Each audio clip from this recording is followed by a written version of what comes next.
Nouvelle édition d'information sur la télévision Labari, tout de suite les titres. Dans sa conférence de presse d'hier, le ministre de l'Intérieur s'en est attaqué à certains médias dont la télévision Labari en nous qualifiant de télé-putschistes et ennemis du régime. L'éditorial de la rédaction et réaction dans ce journal. Créé le 25 mai 1963 à Addis Abeba, l'UA devenue l'Union africaine célèbre ce jour son 51e anniversaire. L'UA joue-t-elle réellement son rôle? Dr Ablé Hassan Diallo dans ce journal. Mesdames, Messieurs, bonsoir et bienvenue sur cette édition d'information. Dans sa sortie médiatique en date du 24 mai 2014, le ministre de l'Intérieur, fidèle à sa tradition marquée d'une insolence démesurée, s'en est pris à 3 organes de presse audiovisuelle, dont votre chaîne Labari, en les qualifiant de télévision putschistes et ennemis du régime. Notre éducation ne nous permet pas d'insulter notre prochain et de se croire s'il faut le considérer comme un dirigeant. Mais qu'à cela ne tienne, nous avons tenu à faire un éditorial sur cette question, un éditorial signé Adam Ousmane. Dans sa furie contre les opposants de la pensée unique, le ministre de l'Intérieur a ouvert le feu sur la société civile, les médias et même la justice. En somme, sur toutes les couches socio-professionnelles qui constituent le dernier rempart pour la démocratie. Pour le cas des organes indexés, dont la télévision Labari, qui a pour slogan la passion de servir, Hassoumi Massaoudou nous a donc qualifié de télévision putschiste et mille collines. Des accusations très graves dont il ne peut nullement fournir les preuves, même si le ministre de l'Intérieur veut se faire passer pour un super flic qui n'échoue jamais dans ses enquêtes, une race de police dont même la fameuse police écossaise, le Scotland Yard, n'a jamais eu. Mais la question est toute simple. C'est en donnant la parole aux opposants, comme nous le faisons d'ailleurs avec ceux de la mouvance présidentielle que Télévision Labari constitue un ennemi du régime? Non, nous diriez-vous à l'unanimité.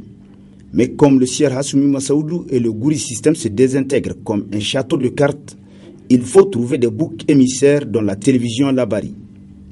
Eh bien, que cela soit clair, qu'il soit ministre de l'Intérieur sans égard ou toute autre personne, la télévision Labari n'a été et ne sera jamais à la solde de X ou Y au détriment de l'intérêt général du peuple nigérien.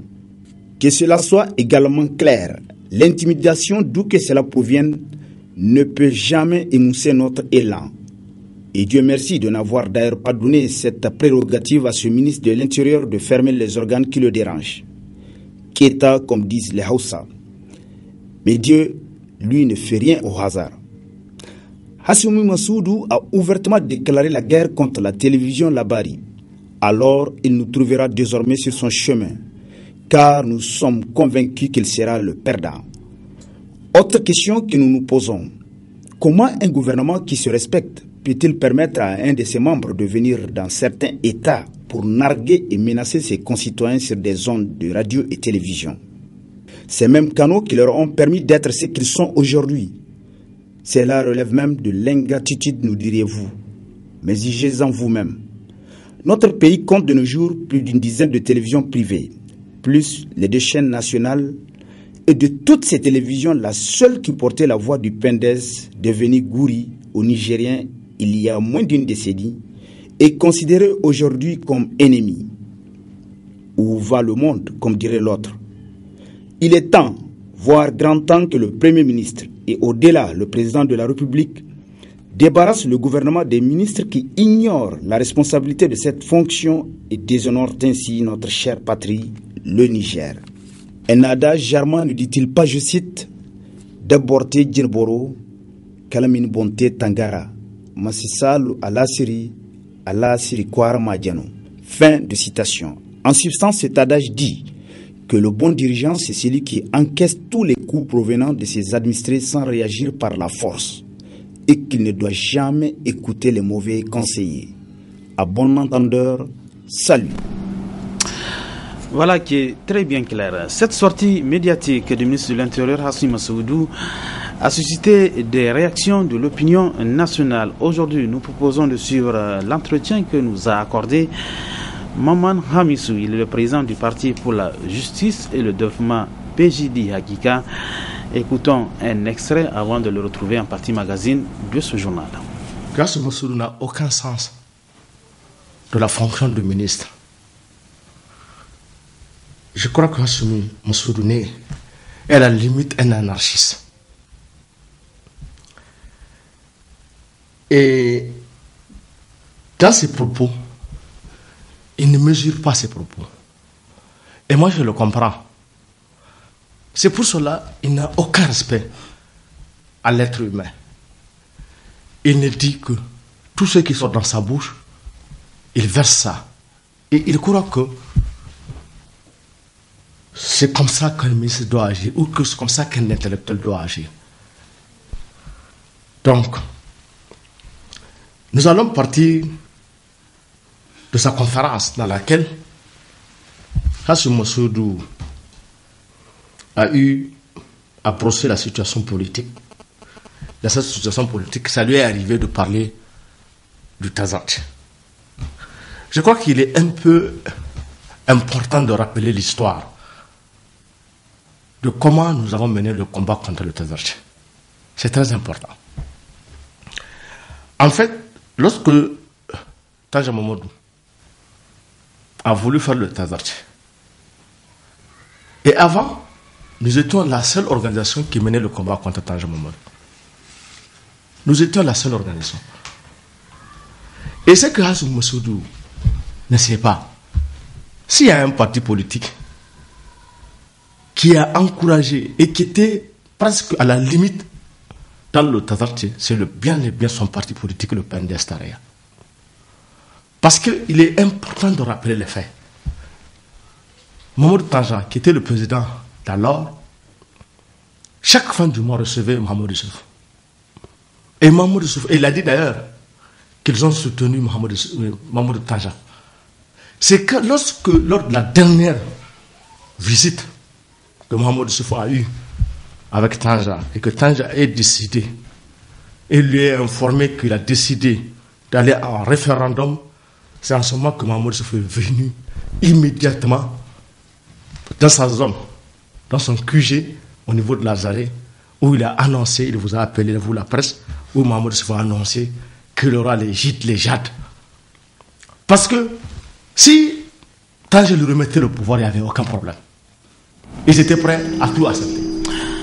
Voilà, rendez-vous en fin du journal pour suivre l'intégralité de cet entretien. Les structures associatives et syndicales membres du collectif Sauvons le Niger ont également réagi suite à la conférence de presse du ministre de l'Intérieur. Le collectif Sauvons le Niger a fustigé et condamné, je cite, les propos irresponsables et va-t-en-guerre de Hassoumi Massaoudou. Un extrait de cette déclaration lue par nous, Mamadou Arzika. Il est membre du directoire ou du collectif Sauvons le Niger.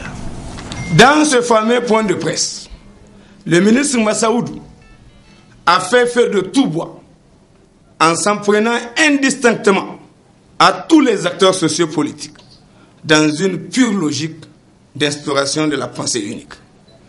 Alors que l'opinion publique s'attendait à une prise en charge responsable des revendications légitimes des étudiants, le ministre Massaoudou annonce avec délectation, dans un style purement fasciste, l'arrestation de 72 étudiants et leur déportation dans les différentes prisons du pays.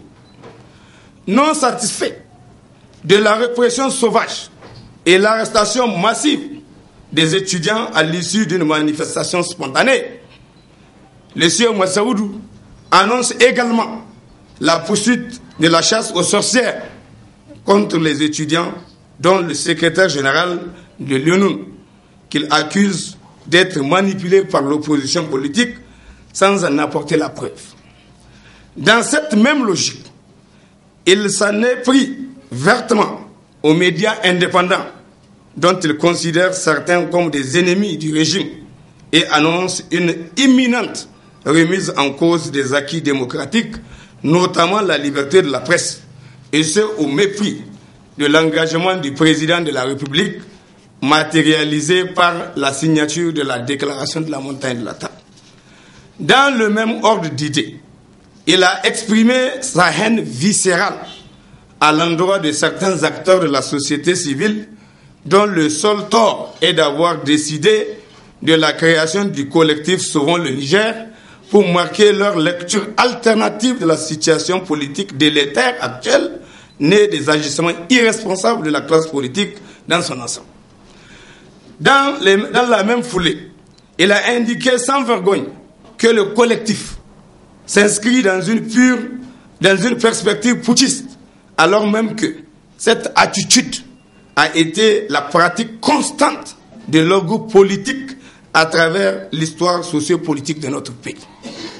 Ensuite, il a révélé l'arrestation d'une quarantaine d'opposants politiques accusés d'instaurer un climat de terreur dans une perspective putschiste.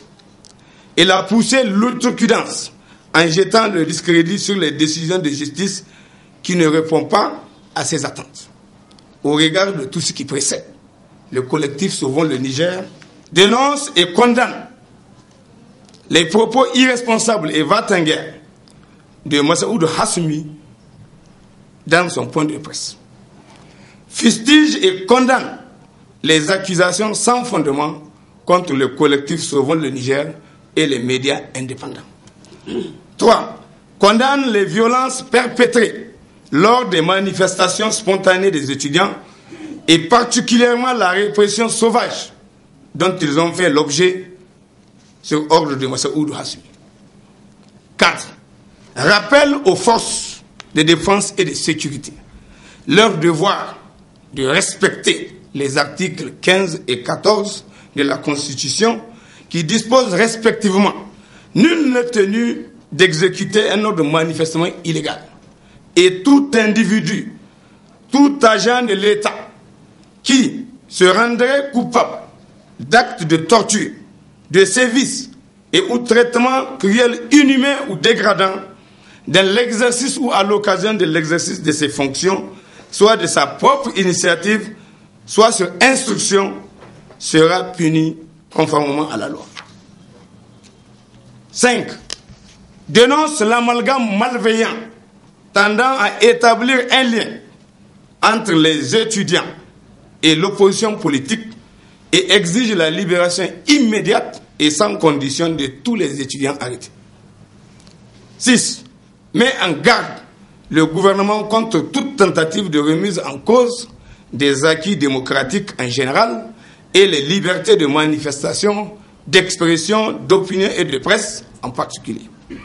7. Et enfin, lance un vibrant appel à tous les citoyens pour une mobilisation générale et permanente pour barrer la route à la volonté manifeste de remise en cause des acquis démocratiques et d'instauration de la pensée unique. La RDR, par la voix de son porte-parole, a animé ce matin un point de presse relatif à l'interdiction de la marche pacifique de l'opposition et la sortie médiatique du ministre de l'Intérieur en date du 24 mai 2014. Ousseini Salatou n'est pas passé par 4 chemins pour répondre point par point à Hassoumi Massaoudou sur ses propos provocateurs. Nous pouvons de suivre un extrait de ce point de presse animé par Ousseini Salatou, porte-parole de la RDR. Hier, à notre grande surprise, avant même que notification nous ait été faite par les voies autorisées, le ministre de l'Intérieur est sorti pour dire que cette manifestation est interdite. Nous avons attendu de savoir pourquoi. Et une notification nous a été faite vers 14h49, précisément par un huissier, pour dire, et dans la notification, on nous dit que la manifestation est interdite pour 2 raisons. Trouble à l'ordre public et le délai qu'on n'est pas respecté. Nous pouvons aller en référé, mais nous avons estimé que à partir du moment où il y a un problème de délai qui se posait, parce que le trouble à l'ordre public pour nous n'était pas une raison, mais il y avait un problème de délai. Parce que les textes disent que c'est 5 jours francs, mais il se trouve que notre demande a été formulée le 21 mai, ça n'a été arrêté que le 22. C'est-à-dire le jeudi. Compter du jeudi au vendredi et au dimanche, ça fait 4 jours. Nous avons dit qu'à cela ne tient, nous sommes respectés du droit des lois et règlements de la République. N'oubliez pas que l'un des principes qui régit la RDR, c'était de ne rien faire en dehors de la loi. Nous avons dit donc, nous allons respecter cet arrêt. Et c'est cet arrêté du préfet maire. Donc ce ne sont pas les intimidations, les élucubrations de Massaoudou qui nous a amenés à reporter cette manifestation, mais parce que nous sommes respectueux des droits et règlements de la République. Nous avons dit que nous n'avons pas accepté de suivre Massaoudou, de quitter l'état civil pour l'état de nature. Parce que nous savons que déjà, lui, il est à l'état de nature. Où ce qui prévaut, c'est la haine, c'est la passion, c'est la méchanceté. Nous sommes des hommes normaux, nous sommes des hommes civilisés, nous n'allons pas le suivre. Donc, cela ne tient. Dès le lundi, une nouvelle demande va être introduite. Inch'Allah, notre marche va s'organiser. Nous demandons donc à nos militants de se tenir prêts et de continuer la mobilisation. Donc, hier, il a animé une conférence de presse et pour répondre au chef de file de l'opposition. De manière générale, nous avons remarqué qu'il n'a pas répondu aux préoccupations posées par le chef de file de l'opposition. Mais comme à ses habitudes, à défaut d'arguments, il s'est lancé dans des insultes, dans des menaces, dans des intimidations. Et l'élément principal, c'est le complot. C'est toujours le complot. Cela ne se suspend guère parce que dès que ce régime a été installé, dès ses premiers jours, il a vu le complot. Des complots qui se sont avérés tous faux. Mais il continue. Parce que véritablement, c'est des partisans d'un régime stalinien, des régimes fascistes, qui veulent instaurer la dictature au Niger. Son argumentaire s'est développé autour de 4-5 points. Certains points ne nous intéressent pas. Nous allons laisser les personnes concernées y répondre. Mais vous avez remarqué qu'il s'est focalisé particulièrement sur la personne de Seine Omar, sur la personne de Ham Mamadou, et surtout sur le parti de Man. Et nous aimerions leur dire que nous sommes là. Nous sommes là, nous avons été là hier, nous sommes là aujourd'hui, nous serons là demain et après-demain. Nous n'avons pas peur d'eux. Ils ne peuvent pas nous intimider. Nous demandons à nos militants de demeurer sereins. Nous demandons à nos militants de continuer. J'ai entendu qu'ils disaient que c'est la population qui a dénoncé, etc., etc. Nous, on le remercie qu'il ait interdit ce week-end-là. Ce n'est même pas lui qui a interdit. C'est la loi qui a interdit. Une loi que nous avons votée, c'est une loi de 2004. Nous sommes respectueux de ce que nous avons fait. Je me rappelle très bien, un ancien du PNDS, pendant la transition, il disait ceci, Salatou. Le PNDS, Salatou, va avoir le pouvoir. Et vous allez voir quelque chose que vous n'avez jamais vu. Il dit quoi? Il dit, ces gens, la loi, c'est du papier pour eux. Du papier hygiénique. Et à l'épreuve des faits, je me rends compte véritablement que c'est cela. C'est pourquoi nous demandons aux Nigériens de se lever pour défendre la démocratie, pour défendre l'état du droit. C'est pourquoi quand ils appellent les gens de l'Oumana, n'importe qui, au téléphone, venez à la PJ, les gens vont. Parce qu'ils savent qu'il y a une loi. Ce n'est pas Massoud qui peut régenter tout, non. Vous avez vu, on appelle quelqu'un au téléphone pour te dire, venez, on va t'enfermer, il va. Massoud ne pourra jamais le faire. Et les gens de l'Oumana qui incriminent, il a oublié que c'est eux qui se sont mobilisés pour défendre Maman Issoufou. C'est eux. Où était le Massaoud dans ce temps-là? Déclaration de presse ce matin du collectif indépendant pour la consolidation et la promotion de la démocratie, SICOPROD. Ce regroupement de 23 structures de la société civile s'est penché sur la situation sociopolitique qui prévaut dans notre pays. La teneur avec le président du SICOPROD, Bouzou Toro Sanoussi. De la situation politique. À ce niveau, il faut souligner que c'est au moment où le président de la République et son gouvernement mettaient un accent particulier pour voir se réaliser concrètement toutes les actions contenues dans le programme de renaissance, que certains élus du peuple trouvent du plaisir à bloquer le fonctionnement normal de la deuxième institution de la République, à savoir l'Assemblée nationale. Ces blocages qui auraient persisté malgré l'arrêt numéro 004 de la Cour constitutionnelle, le refus d'obtempérer à cet arrêt par le premier responsable de cette institution participe à la stratégie machiavélique de certains politiciens mal intentionnés d'étouffer toute possibilité d'épanouissement du peuple nigérien qui a commencé pourtant à retrouver le souffle depuis l'avènement des autorités de la 7e République. C'est encore le lieu de souligner que c'est cette catégorie de politiciens qui étaient dans le rouage de l'État depuis plus de 40 ans, mais sans jamais proposer une alternative heureuse au peuple nigérien. C'est pourquoi le Ben Sikoprod demande au président de la République, garant du respect de la Constitution, de prendre toutes les dispositions légales pour que la loi soit respectée.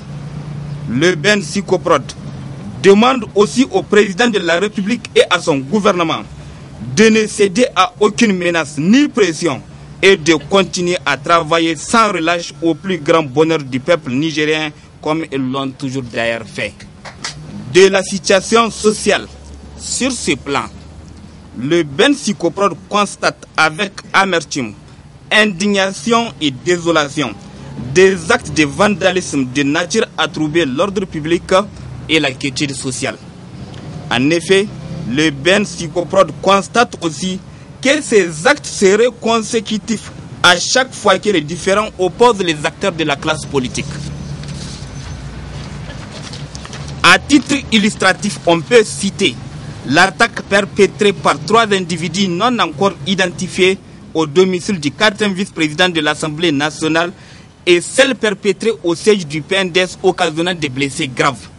Ainsi, le Ben Sikoprod condamne avec la dernière énergie ces actes barbares, lâches et ignobles et demande par la même occasion aux autorités compétentes de prendre toutes les dispositions qui s'imposent pour que les responsables de ces actes et leurs complices soient retrouvés et punis conformément aux lois et règlements de la République. De la situation scolaire et estudiantine.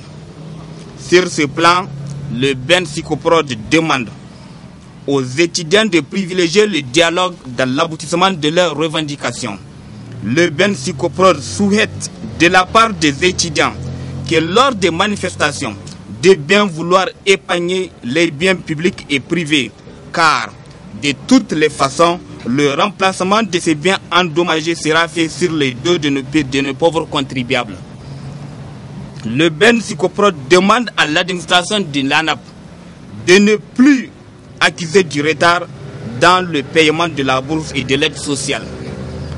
4. De l'appel à l'endroit de la jeunesse nigérienne. Le Ben Sikoprod lance un appel pressant à la jeunesse nigérienne de ne plus se laisser utiliser à des fins politiciennes, c'est-à-dire d'être invité à poser des actes qui tendent à troubler l'ordre public et la quiétude sociale. Le Ben Sikoprod lance aussi un appel à la jeunesse nigérienne à se mobiliser comme un seul homme autour du président de la République et son gouvernement pour bâtir notre pays, car de tous les régimes qui se sont succédés, le régime de son excellence El Hadj Issoufou Mahamadou est le premier qui a créé les conditions nécessaires pour juguler les problèmes liés au chômage des jeunes et celui relatif à la vulnérabilité de nos populations, surtout les populations rurales. Autre aspect de ce journal, sous le haut patronage du ministre de l'Enseignement supérieur, de la Recherche et de l'Innovation, les responsables de la nouvelle université Aube Nouvelle du Burkina Faso ont organisé hier après-midi une conférence de presse sur les opportunités qu'elle offre, cette université, donc aux étudiants nigériens. C'était au Palais Congrès de Niamey en présence de nos reporters Michel Légy sur des images de Chebou Disso. Aube Nouvelle, la voie la plus sûre vers la réussite, telle est la nouvelle dénomination et le nouveau credo d'ISIG International qui est ainsi érigé en université grâce à sa performance et au leadership de son président, directeur, fondateur. Le CAMES, vu nos efforts, nous a admis comme membre titulaire du CAMES. L'agence universitaire de la francophonie, vu aussi nos efforts, nous a admis comme membre titulaire. Donc nous avons créé l'Institut de technologie et de recherche industrielle et génie civil.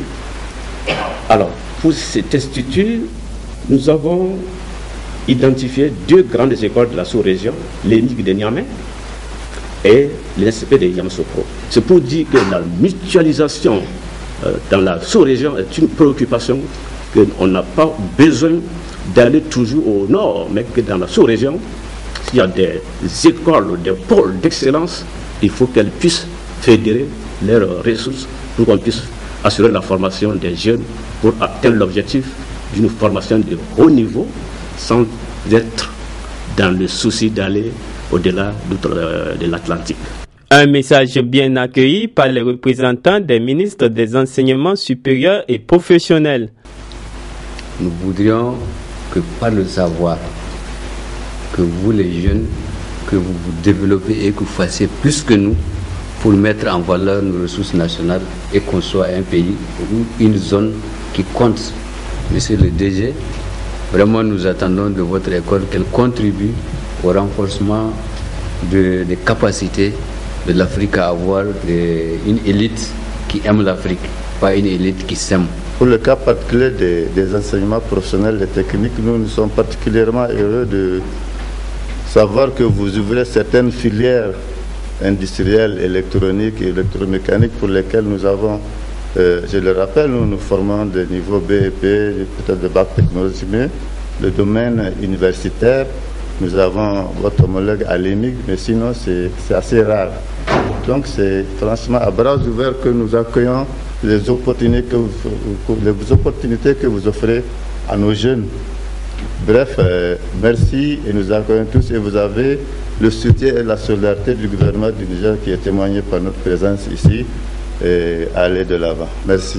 Avec ces deux universités, à Ouaga et à Bobo-Dioulasso, et ses 23 diplômes, tous homologués par le CAMES, Aubonne Nouvelle accueille actuellement des étudiants d'une vingtaine de nationalités selon son PDG, avec pour seule ambition de faire émerger des potentialités, notamment dans le domaine de l'informatique, la comptabilité et la gestion des entreprises.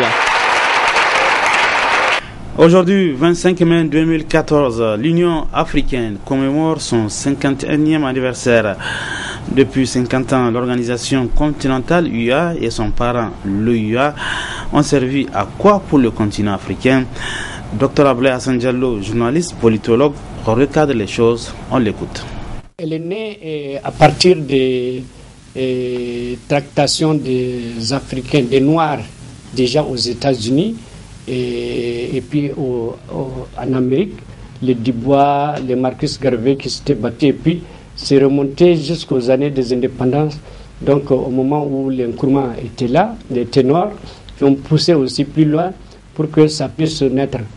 Et donc la date du 25 mai 1963 est une date qui doit en principe consacrer vraiment l'unité africaine, et qui devrait d'abord, à mon sens, se faire à travers les pays, puisqu'il faudrait qu'on construise bien d'abord nos États avant de construire l'organisation de l'unité africaine. Mais je me rappelle que lorsque j'ai fait ma thèse là-dessus, j'avais donné des pistes. Je disais qu'il fallait par exemple qu'il y ait un centre de recherche scientifique, et pourquoi pas à Niamey, créer une monnaie africaine, et une armée panafricaine, et avoir, comment dirais-je, un passeport panafricain. Donc des outils qui sont des outils républicains, mais qui se projettent sur le continent. Or, aujourd'hui, bon, peut-être que vous me poserez la question, mais je l'anticipe. Aujourd'hui, nous voyons que ces objectifs n'ont pas été atteints, tout simplement parce que, d'un côté d'abord, l'OUA elle-même, qui s'est transformée en UA en 2002, n'a pas atteint ses objectifs, tout simplement parce que les Africains l'ignorent. Nous avons eu la chance d'avoir, par exemple, Idé Oumarou, qui était un de nos anciens, qui a été secrétaire général de l'OUA 2 fois. Bon, mais aujourd'hui, les Nigériens ne savent pas ce que c'est que l'OUA, tout simplement parce que ce n'est pas rentré dans les mœurs. Et malgré tout, chaque année, on célèbre quand même cette fête. Et moi, je me rappelle que l'année dernière, j'ai dû donner une conférence, dispenser une conférence à l'hôtel de ville de Lyon, et j'ai obtenu un trophée qui m'a été offert par l'Union africaine, d'ailleurs trophée qui est là, et que j'ai dédié au Niger et à l'Afrique. L'actualité dans nos régions. Bientôt, Maradi aura son centre d'affaires. Le lancement des travaux a eu lieu le 22 mai dernier en présence des autorités régionales et de plusieurs invités.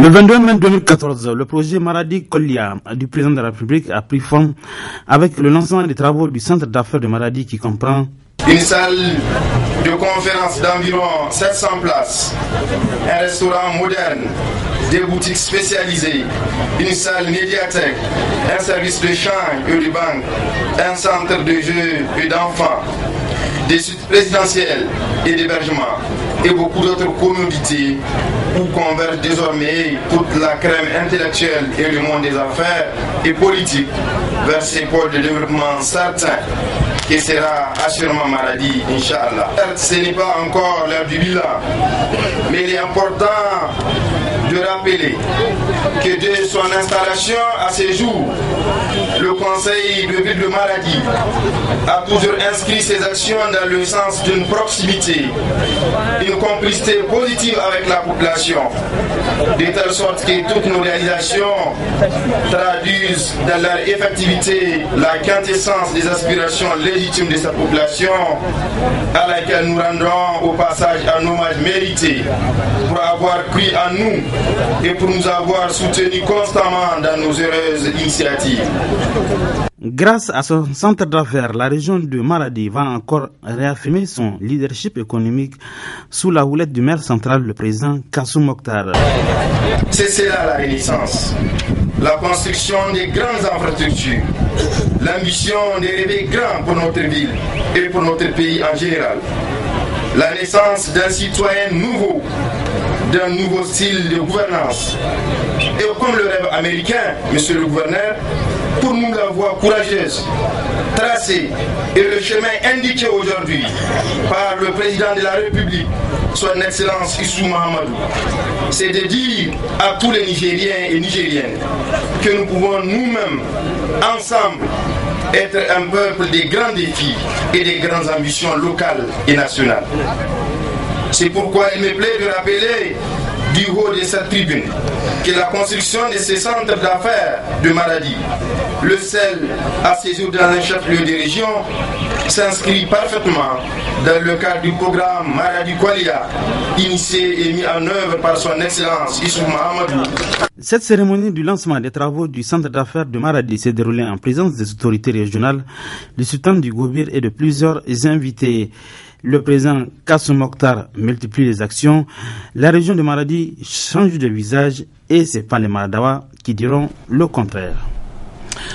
Voilà, comme annoncé, la partie magazine de ce journal, elle est consacrée à l'entretien que nous a accordé Maman Amissou. Il est le président du parti PJD Hakika. Maman Amissou a relevé plusieurs contre-vérités du ministre Hassoumi Massaoudou qui doit être chassé du gouvernement selon Maman Amissou pour plusieurs raisons. Très bonne réception, bon début de 2 semaines à tous, au revoir. Tout ce qui sort dans sa bouche, il verse ça. Et il croit que c'est comme ça qu'un ministre doit agir, ou que c'est comme ça qu'un intellectuel doit agir. Donc, nous allons partir de sa conférence dans laquelle Hassoumi Massaoudou a eu à brosser la situation politique. Dans cette situation politique, ça lui est arrivé de parler du Tazartche. Je crois qu'il est un peu important de rappeler l'histoire de comment nous avons mené le combat contre le Tazartche. C'est très important. En fait, lorsque Tanja Mamadou a voulu faire le Tazartche, et avant, nous étions la seule organisation qui menait le combat contre Tanja Mamadou. Nous étions la seule organisation. Et ce que Hassoumi Massaoudou ne sait pas, s'il y a un parti politique qui a encouragé et qui était presque à la limite dans le Tazartche, c'est bien son parti politique, le PNDS Taraya. Parce qu'il est important de rappeler les faits. Mamadou Tanja, qui était le président d'alors, chaque fin du mois recevait Mohamed Issoufou. Et Mohamed Issoufou, et il a dit d'ailleurs qu'ils ont soutenu Mamadou Tanja. C'est que lors de la dernière visite que Mohamed Issoufou a eue avec Tanja, et que Tanja ait décidé, et lui est informé qu'il a décidé d'aller en référendum, c'est en ce moment que Mohamed Issoufou est venu immédiatement dans sa zone, dans son QG, au niveau de Lazare, où il a annoncé, il vous a appelé, vous la presse, où Mahamadou Issoufou a annoncé qu'il aura les gîtes, les jades. Parce que si, quand je lui remettais le pouvoir, il n'y avait aucun problème. Ils étaient prêts à tout accepter. Donc, c'est quand le Tange a décidé, en ce moment, que le PNDS a accepté de regagner les forces démocratiques pour faire le combat. Les événements sont là. Donc, il a parlé de Tazartier et dans sa conférence, il s'est pris à un certain nombre d'acteurs. Nous, tout le combat que nous avons eu à faire, nous avons été couverts par la radio-télévision Dunia. Et cette télé était presque la seule télé qui nous couvrait à son temps. Aujourd'hui, vous avez une télé qu'on parle beaucoup, qui est la télévision Bonferré. Parce que ils sont en train de faire un combat. Il faut le reconnaître ça. Donc, hier, ce combat-là, c'était seul Dunia le faisait. Seul, moi je sais de quoi je parle. Et qui a fait ça? Il n'y a pas une semaine. Chaque semaine, nous sommes en train d'organiser des manifestations. Et ça là, et nous ne sommes pas en train de nous vanter, nous sommes le moteur de la lutte. Et c'est grâce à ce monsieur-là qui a accepté, parce que moi je ne connaissais pas Abibou en ce moment, c'est lui que je connais, et qui a accepté de faire la couverture gratuitement.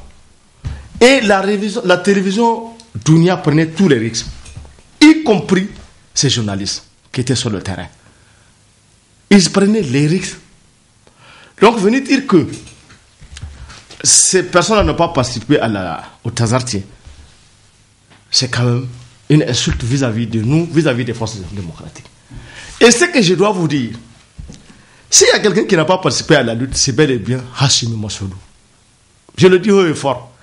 Parce que moi, je connais les leaders du PNDS qui participaient à la lutte. Au niveau de la CFDR, nous avons 4.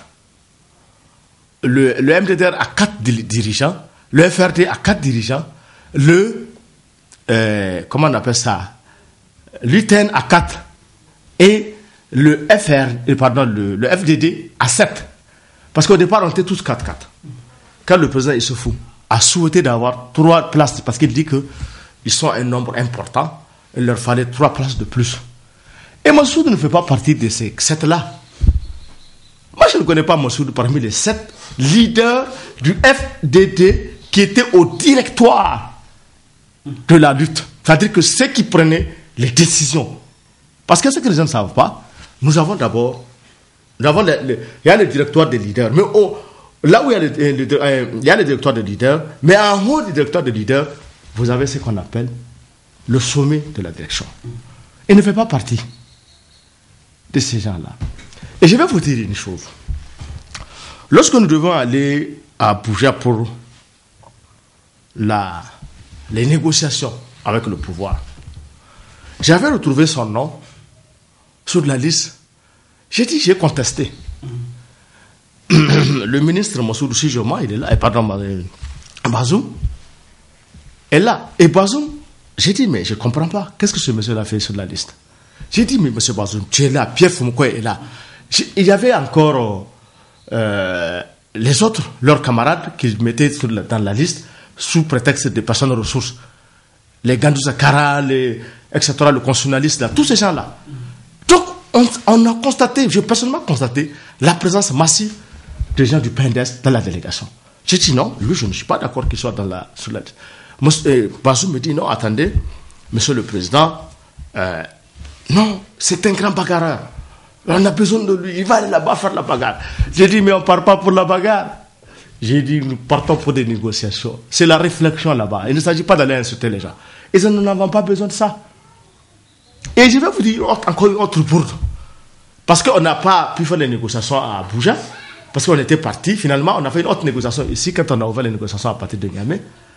Dès qu'il a pris la parole, il a commencé à insulter les autres. Lui, Ils croient que c'est ça la politique.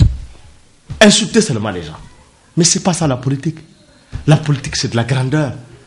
La politique, c'est autre chose. Ce n'est pas vulgaire son comportement qu'il fait là. Ce n'est pas ça la politique. Donc, ceci étant, je dois vous dire le comportement, ne soyez pas étonnés quand vous voyez Mossoud ou un Bazoum. C'est la face cachée de Mohamed Issoufou. C'est ça que les gens ne comprennent pas. Ces gens-là, ils ont les mêmes comportements. Et ils pensent qu'il n'y a que les menaces qui peuvent marcher sur les gens. Et c'est ça qu'ils sont en train de faire. Donc, pour moi, maintenant, il continue, il attaque la presse. Il dit que il a qualifié certaines presses telles que votre média, Bonferré, Ténéré, etc., des médias du régime, les ennemis du régime. Mais ce qui ne sait pas, le rôle d'un média, ce n'est pas de soutenir un régime. Le rôle du média, c'est de traiter l'information de manière équitable et sans ambigu. C'est-à-dire, un média n'est pas là pour faire du mensonge. Et tout leur problème aujourd'hui, c'est quoi? C'est que nous qui sommes les gens de l'opposition aujourd'hui, nous sommes couverts par ces médias. Et ils n'aiment pas ça. Ils ont essayé d'acheter tous les médias, ça n'a pas marché. Ça, vous avez résisté. Et ça là, c'est ça leur problème. C'est pour cela aujourd'hui, ils qualifient ces médias-là. Il y en a même qui l'a qualifié du quoi de mille collines. Donc, pour vous montrer qu'il ne mesure pas ses mots, c'est pour vous montrer la légèreté avec ce monsieur parle. Il ne respecte pas sa fonction et il ne respecte pas la République. Parce que c'est un ministre de la République, ce monsieur-là. Et quand il parle, il dit du n'importe quoi. Il n'a aucun respect, ni à sa personne, ni aux auditeurs. Parce qu'il faut avoir un peu de scrupule dans la vie. Donc, ceci étant, il a ces médias-là, parce que tout simplement, ces médias refusent d'être à leur solde, refusent de passer au guichet de la présidence. Voilà le véritable problème. Parce que ces médias, on réclame leur indépendance et traitent l'information. Parce que pour eux, quand vous regardez la radio-télévision La Bari, quand vous regardez la radio-télévision Ténéré, la radio-télévision Bonferré, la radio-télévision Canal 3, la radio-télévision Niger 24, qu'on prétend même être une télévision comment on appelle ça, d'un gars du pouvoir, et toutes les radios qui sont là, qui expriment leur indépendance, le font de manière, font un traitement juste. Nous, on n'a jamais attaqué les télévisions qui refusent de nous couvrir. Mais s'il y a une télé et une radio qui est mille collines, c'est bien et bien l'ORTN, notre patrimoine national, qui appartient à tout le monde. S'il y a bien une télé qui est une télé et une radio mille collines, c'est l'ORTN. Parce que cette radio et cette télévision, nous les opposants, nous n'avons pas accès. Aujourd'hui, moi, en tant que parti politique, même si le président du CSC demande de nous couvrir, ils ne le font pas. La dernière couverture que nous avons eu accès à l'ORTN, il a fallu que nous menaçons. Et nous avons appelé le président de l'CSC, Abdraman, qui avait menacé ce DG-là. Et c'est en ce moment qu'il est parti, je crois, à une des télés privées pour prendre l'élément pour venir diffuser. En tant que parti politique, nous n'avons pas accès à cette télévision, à cette radio. Donc s'il y a une télé, et ils ne mettent que, excusez-moi du terme, les fanfaronnades du régime. Et tous ceux qui soutiennent le régime. Mais tous ceux qui s'opposent aujourd'hui au régime n'ont pas accès à ce média. Donc pour nous, la question de la presse, c'est il faut que vous vous rendiez compte tout de suite. Il s'agit tout simplement de chercher à saboter le moral de ces journalistes-là qui font le travail. Et à vous intimider. Parce que je l'ai entendu dire que ces médias ont trop d'impunité. Ces médias ont plus de trucs que les députés. Mais ce qui ne sait pas, c'est le quatrième pouvoir. Et ce qui ne sait pas, aujourd'hui, c'est ces médias qui font que encore il n'y a pas eu de l'explosion. Parce que si ces médias n'existaient pas, il y a longtemps il y a eu l'explosion. Parce qu'il n'y a que eux qui s'adressaient à l'opinion. Nous, on n'avait pas accès aux médias, à leurs médias. Mais dire que ces médias sont des médias, comment dirais-je, 1000 colonnes, c'est parce qu'il ne connaît pas l'importance des médias. Dire qu'ils ont trop comment on appelle, il n'y a pas d'impunité zéro. Mais il raconte des histoires. C'est pas de l'impunité zéro. Vous-même, vous condamnez les journalistes qui font mal leur travail. Vous avez une déontologie. Vous avez des règles pour fonctionner. Et ici, il n'y a aucun de ces médias qu'il peut prendre pour prouver ce qu'il est en train de dire. Et tout ce qu'il a été, c'est sur le mensonge. Il n'a pas amené des preuves de ce qu'il est en train de dire. Parce que tout simplement, quand Bonferré ou Labari me prend, il dit non. Pourquoi on me prend? Donc moi, à ce moment, c'est une radio 1000 Corines. Parce qu'on a pris Maman Amissou. Qui dit que tout simplement, il n'est pas d'accord avec la façon dont Issoufou est en train de gérer ce pays. Donc, et ça c'est un. Je l'ai entendu dire que, heureusement qu'ils ont le soutien de la population, c'est pour cela la population aujourd'hui avec eux, et que la population refuse de nous suivre. Il faut que Mossoudi arrête de mentir. Mais pour qui il prend la population de Niamey? Et même le peuple nigérien. S'il sait qu'ils ont l'opinion avec eux, nous les demandons de dissoudre l'Assemblée nationale. Parce que ça relève des prérogatives du président de la République. C'est un défi que nous lui lançons. Nous lui demandons de dissoudre l'Assemblée nationale, que nous retournons aux urnes. On va voir qui est qui. À qui appartient le peuple? C'est pas dans la bouche. Et puis du reste, lui qui est là, il ne peut pas te mobiliser 50 personnes, ce monsieur. 50 personnes ne peuvent pas le mobiliser. Et c'est lui qui va venir parler comme s'il est un grand leader, ou bien comme s'il draine du monde derrière lui. Il n'a personne, il est frustré là où vous le voyez. C'est moi qui vous le dis. Parce que nous avons pris notre temps chercher à savoir qui est ce monsieur. Depuis qu'il a osé interdire les gens pour manifester sur la voie publique, nous nous sommes intéressés sur sa vie. C'est un complexé. Voilà le véritable problème. C'est pour cela qu'il n'a pas de retenue dans ses propos. Donc, nous allons maintenant aborder la question de Lumana. Ce que je constate, ce parti-là est le seul et l'unique cible de ce régime. Parce qu'ils disent qu'ils ont ramassé plus de 40 militants. Ils sont tous de Lumana. Et que ce parti est l'unique seul responsable de ce qui est en train de se passer.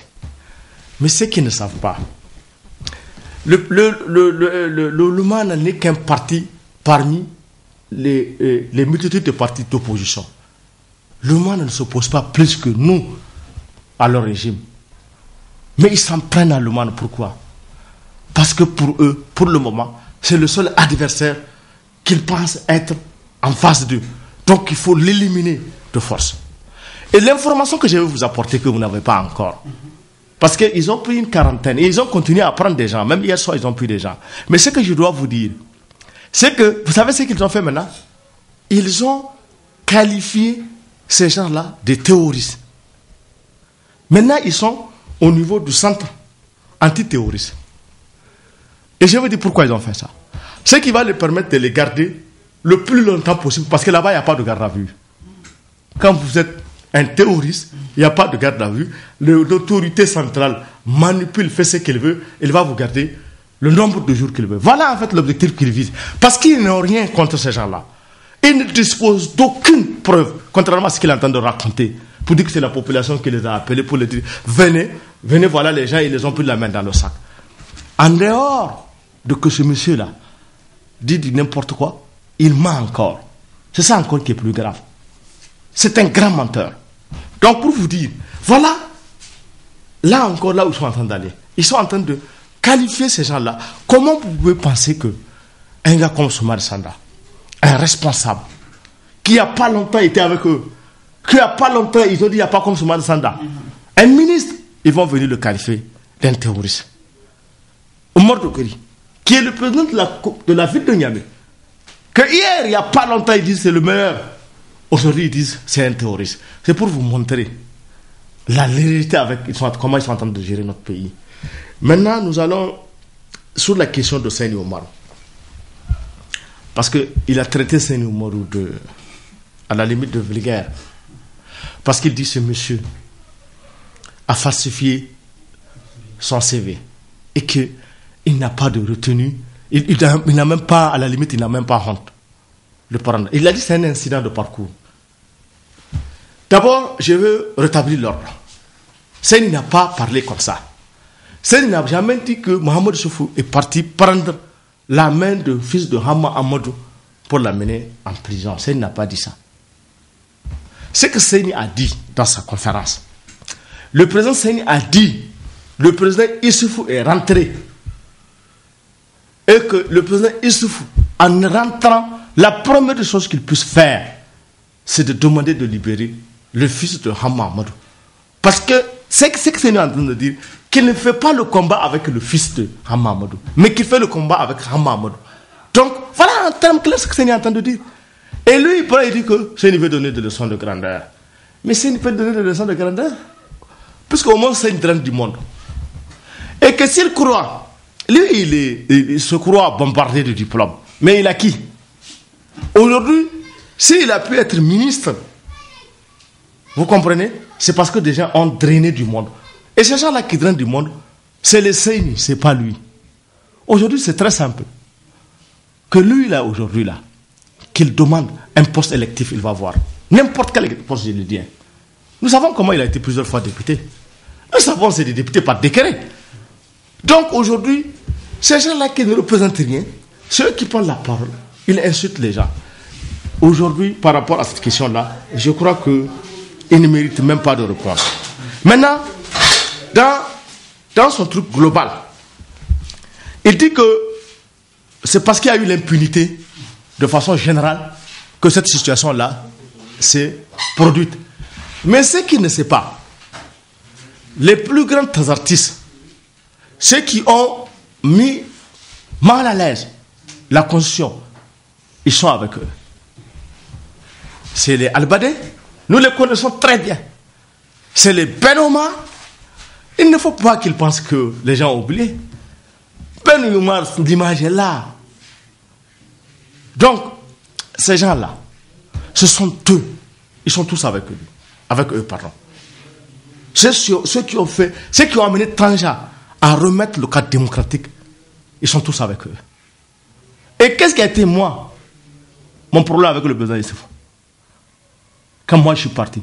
Parce que Issoufou prônait, Issoufou, en fait, était prêt à accepter n'importe quel individu qui a fait du tort à ce pays, l'essentiel qu'il soit maintenu au pouvoir.